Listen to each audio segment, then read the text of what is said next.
Bali guys, yung mga kaganapan nga pala nung mga nakaraang araw, eto na nga pala yung video na yun. Nung dumating nga pala guys kami ni Maring Abno dito sa pwesto, ay pinuntahan nga pala namin yung ating iba-vlog na kakigori. Kumbaga guys, yung kakigori nga pala ay sa Japan nga pala to unang nauso. Kung gusto nyo nga pala guys matikman, ay malapit nga lang pala guys to sa pwesto namin. Hello po, yung kakigori house po is matatagpuan dito sa Del Pilar Extension.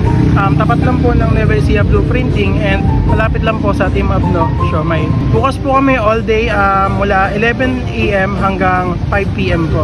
Ang kakigori house po is Japanese authentic na shave ice.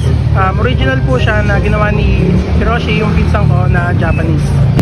Meron po tayong original na flavor which is yung strawberry, ramune, melon, and Hawaiian blue. And meron din po tayong rainbow sa original.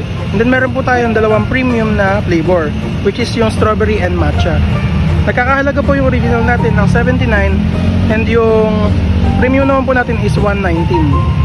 So ayun guys, kung gusto nyo nga pala matikman to, sa may Freedom Park nga lang pala to. Bumalik na nga pala guys kami sa pwesto ni Maring Abno nung pagkatapos namin kumain ng kakigori. Syempre guys, dito sa tabi namin may nagtitinda nga rin pala guys dito ng dos-tres, bumili na nga rin pala ako. Syempre pumunta rin yung nanay kong maganda dito sa pwesto. So guys, hanggang dito na nga lang pala yung video. God bless you all.